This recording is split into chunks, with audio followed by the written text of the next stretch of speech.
What's up, everybody? Thank you for jumping on to Steelers to Go, your daily to-go cup of Pittsburgh Steelers news and analysis. I'm Noah Strackbine here every single Monday through Friday. Find me on youtube.com/allsteelerstalk or anywhere you get your podcasts. And today, we're playing both sides of the coin of signing or not signing Diontae Johnson.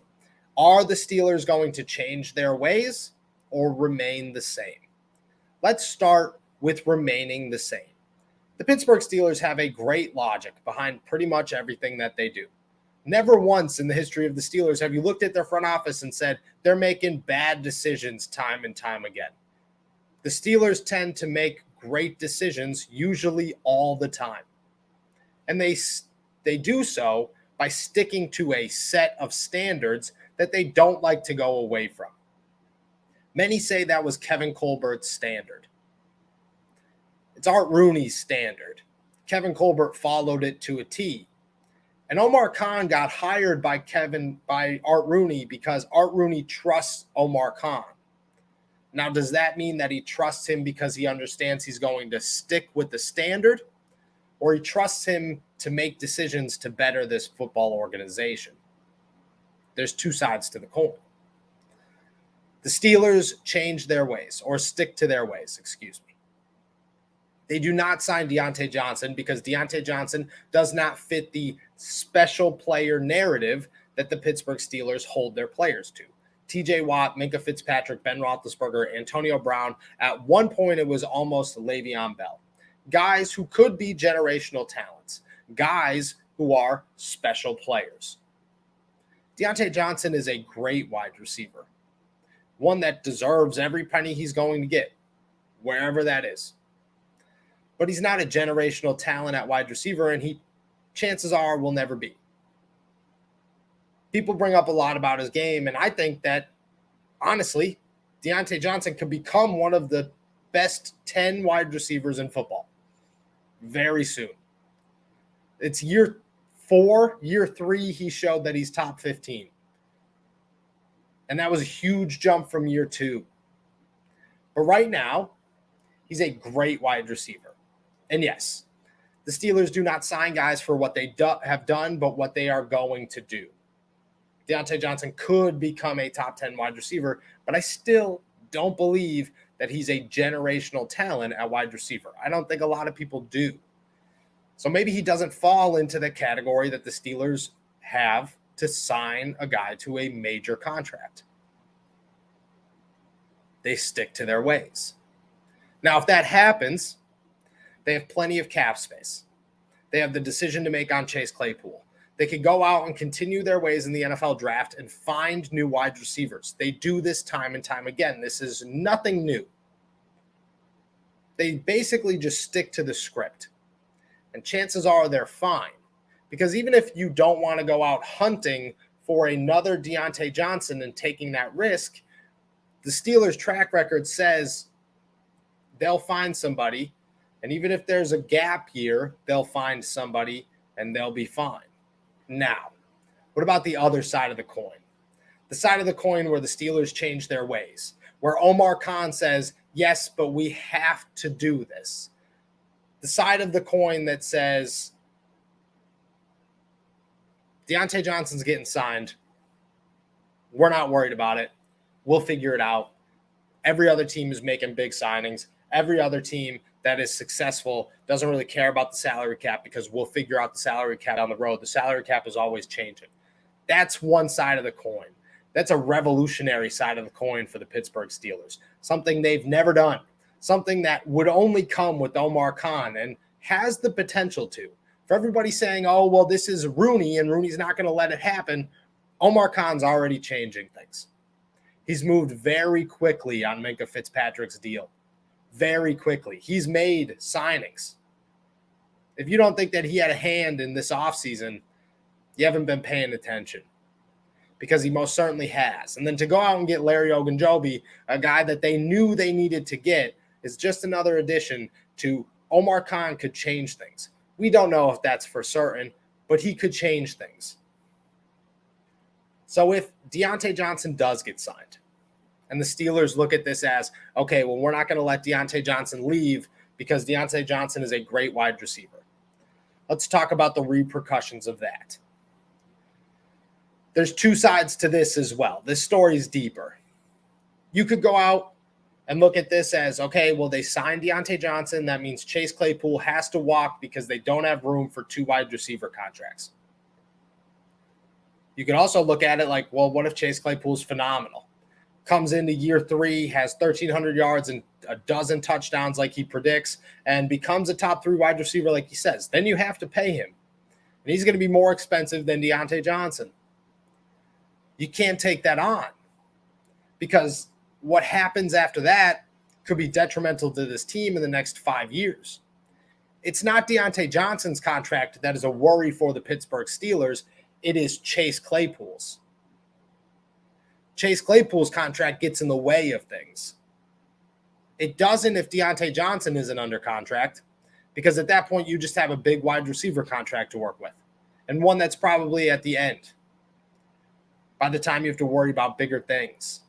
If you have Diontae Johnson and Chase Claypool, you basically have a quarterback contract for a position that doesn't win Super Bowls. Wide receivers aren't going to make or break a football team. They'll help it, and they will certainly boost an offense, but they don't win Super Bowls. Quarterbacks do, and that's what you would be taking on as a quarterback-sized contract in the next 2 years, all while you're preparing to take on another one. If you sign Chase Claypool, you either have to let Diontae walk or you have to take that on and look at the consequences that come with that. In 4 years, you cannot likely re-sign George Pickens or Calvin Austin because you can't afford both of them. Why? Because Kenny Pickett's about to be up for a contract, and at that point, you can't look at Kenny Pickett and say, well, we can't be able to afford him. We're just going to take a risk that hopefully we'll have that money. That's not going to work. That will never work. You have to pick one of those guys. And what if DeMarvin Leal turns into something special? Now you're worrying about that too. If Chase Claypool is nearing the end of his next contract, 2 years remaining, 1 year remaining by the time Kenny Pickett signs, you could do more things because at that point you have to make a decision on Chase Claypool, but it's easier to do that. If you have to let George Pickens walk and then the year after that you have to let Diontae Johnson walk and then the year after that you have to make a decision on Chase Claypool again, you're putting your entire team at risk. It's pretty simple.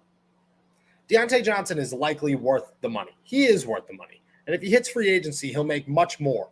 And if the Steelers don't sign him this offseason, there's a pretty big chance, I'd say about a 90% chance, that Diontae Johnson says, screw this, and he hits the open market and sees what he could get, and what he's going to get is going to be way bigger than what he'd get in Pittsburgh. Good for him. This is a business. You want to operate it like a business on a fan side, on a business side, on the team side? Operate it like a business as a player. This is a business. But if you keep him, you're taking a big risk that Chase Claypool doesn't turn out to be the star that he could be. Because if he does, you've just made a huge mistake on which guy to keep. And that's something the Steelers are thinking about. And that's something that needs to be discussed a lot more. There's hypotheticals to both sides. And if you pick it wrong, you just messed yourself up big time. And if you pick it right, this team's going to be just fine for the next 10 years. There's a certain confidence that comes with being properly groomed. There's an aura, a vibe. You can just tell by the way they carry themselves. We call this BGE, big groomed energy. And there's only one way to get that BGE, Manscaped. We'd like to introduce you to their best and biggest ultra hygiene bundle yet, the Platinum Package 4.0.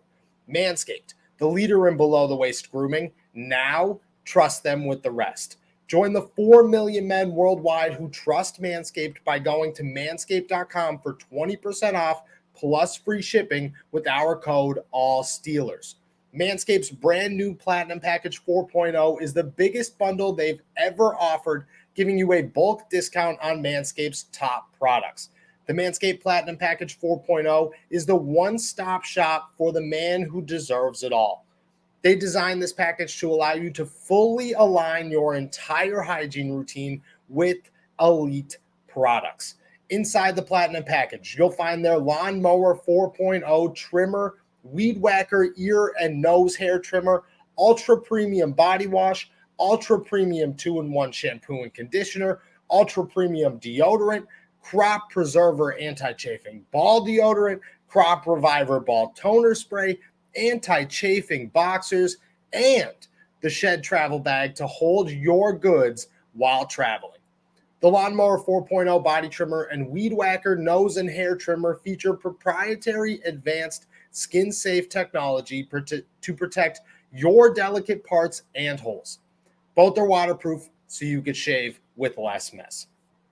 In addition to shaving, you can now completely upgrade your shower routine with the Ultra Premium Body Wash and Ultra Premium 2-in-1 shampoo and conditioner. You'll have your skin and hair feeling hydrated and smelling fresh. Don't forget to apply their aluminum-free Ultra Premium deodorant for that cologne quality scent on the go. But it's not just your pits that stink, your balls do too. Thankfully, their Crop Preserver ball deodorant and Crop Reviver ball toner can solve this problem for you. Once they touch your sack, you'll never go back. Manscaped even threw in 2 free gifts to their Platinum Package 4.0, the Manscaped Boxers and the Shed Travel Bag. Bring your comfort and boxers to another level. The Platinum Package 4.0 covers all bases for trimming, showering, to leaving the gym smelling nice. This is the best bang for your buck. Get 20% off plus free shipping with our code ALLSteelers at manscaped.com. That's 20% off with free shipping at manscaped.com, and all you have to do is use our code ALLSteelers. Unlock your big groomed energy with Manscaped. And remember, when you trim the hedges, the tree stands taller.